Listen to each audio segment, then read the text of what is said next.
Villard de Haute-Cour, l'un des plus célèbres architectes français de son temps. Nous voulons rendre hommage à un génie français resté trop dans l'ombre. Et pour l'assise qu'aujourd'hui nous allons inaugurer, Daniel Coé va se faire un plaisir de vous expliquer le fonctionnement. Donc l'assise Villard est pratiquement utilisée pour dédoubler des bois, des gros bois, des grosses poutres. On les coupe en deux. C'est simplement la déformation d'un parallélogramme qui entraîne l'assise. Et très peu de force pour le mouvement de l'assise. Donc le mouvement de l'arme, là on ne peut pas faire tourner parce que ça peut être dangereux. Même si j'ai aperçu que là, c'est une fourche qui vient appuyer, c'est un système de préhension qui vient appuyer sur mon parallélogramme et déformer.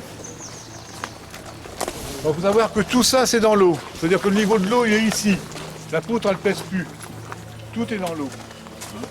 Donc le poids de l'arme ici, il vient sur le pic, ici, et là, c'est une poulie folle qui vient s'entraîner avec l'arme. C'est comme une roue de Solex. Pour démarrer un Solex, on appuie, on fait démarrer la roue, et ça entraîne le bout de bois vers la lame. Et c'est la lame en descendant qui avance vers le bois pour couper. Alors pour aligner le bois aussi, il y a un système qui est fort intéressant. Quand je vais représenter ici, quel que soit le diamètre de l'arme, 80, 30, on est toujours sur les 3 points aussi droit. C'est un système pour scier droit. C'est une excellente initiative qu'a eue la municipalité d'Aulnecourt-sur-Escaut avec un spécialiste en menuiserie de reproduire ici une des machines de Villard de Hautnecourt. On ne dira jamais assez que Villard de Hautnecourt est un des plus grands architectes du Moyen-Âge, que c'est une fierté pour Hautnecourt et pour le Cambrésis de l'avoir comme enfant du village et qu'il faut faire connaître son œuvre. Bravo donc à toute l'équipe qui a permis cette belle réalisation. Il faut continuer. Oui, bonjour, Régis Canessour, donc président de Saint-Jacques-en-Boulangerie à Cambrai. Donc nous avons pour mission de reconstituer les chemins de Saint-Jacques-de-Compostelle, de tourner jusqu'à Saint-Quentin, en passant par Hautnecourt-sur-Escaut. Je dirais que Hautnecourt a été le point central de notre mission de reconstituer les chemins de Saint-Jacques.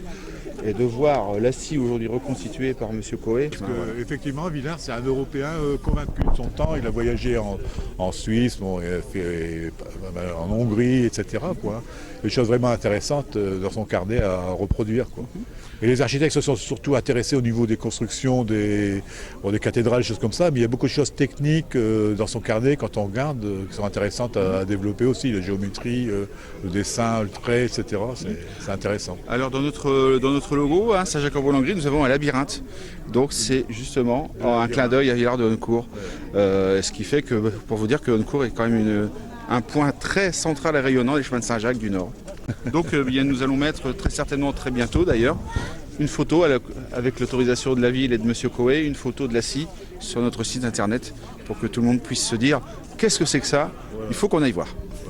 Paul Van Esdal, ancien maire d'Hautnecourt, pendant 18 ans, nous avons créé à l'époque la première scie et avec l'association Villard d'Hautnecourt qui était menée par les ingénieurs de Paris, par Madame Pernoud, Madame Régine Pernoud, médiéviste, Monsieur Jean Guimpel. Alors depuis ce temps-là, la scie elle a vieilli, mais maintenant elle est remise à neuf par Monsieur Coé. Il en était amoureux depuis très longtemps, il faut dire ce qui est. Elle est plus, si vous voulez, ressemblante à l'original.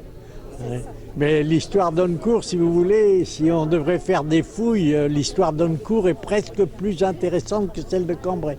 Et c'est connu.